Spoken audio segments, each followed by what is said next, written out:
Regardez, oui, c'est un fait, le monde tourne. Pas forcément toujours très rond, mais certainement de plus en plus vite. L'homme au milieu de tout ça, s'il crée les conditions de cette accélération, doit également y faire face.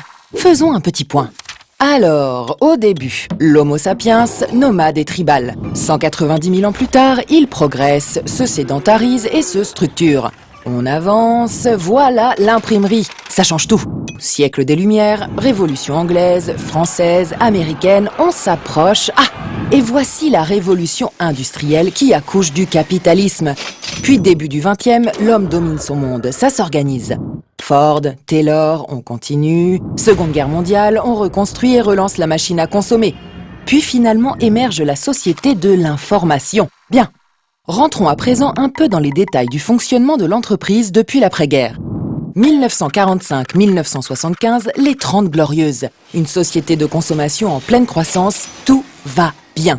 Ce capitalisme en pleine forme s'organise autour de hiérarchies parfaitement huilées. Les prises de décision verticales sont le lot quotidien. On prévoit, on planifie, on coordonne, mais surtout on fonce. L'innovation est un risque inutile. Ce sont les volumes qui créent la marge. 1975-1995, les 20 périlleuses. Il faut dire que ça se complique un poil. Avec le début de la mondialisation, la concurrence devient plus rude. Pour être rentable, la différenciation devient une seconde manière de créer de la marge après les volumes. On innove fort pour se montrer et on capture ses clients.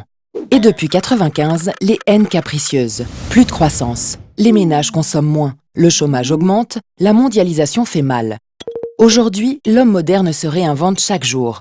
Nous entrons dans une économie de l'accès ou de l'usage, alors que le XXe siècle était celui de la possession. Cela change tout.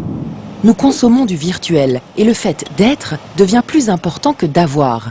Internet permet aujourd'hui de toucher un public large et ciblé. L'entreprise est en relation directe et permanente avec ses clients et toutes ses parties prenantes. Cela permet d'être au plus près de leurs attentes, mais également oblige à rester en mouvement. Bref, tout change et vite. Voici donc le grand principe de l'entreprise de demain, l'agilité. Le fonctionnement vertical a vécu, place à des fonctionnements beaucoup plus horizontaux ou neuronaux. Les grandes entreprises se réorganisent en petites entités agiles. Surtout, il est impératif qu'elles communiquent entre elles et avec leurs interlocuteurs. Lorsqu'un changement de direction est décidé, paf, tout le monde se met en mouvement. L'agilité, vous dis-je. Les 3 leviers de la performance en entreprise sont anticiper, coopérer, innover. Et tout ça au service du bien-être de toutes les parties prenantes. Anticiper, c'est agir de manière proactive avec une conscience des risques et surtout des conséquences. Coopérer, c'est agir en recherchant en permanence le satisfait-satisfait dans une relation de grande proximité, entre employés comme avec le client.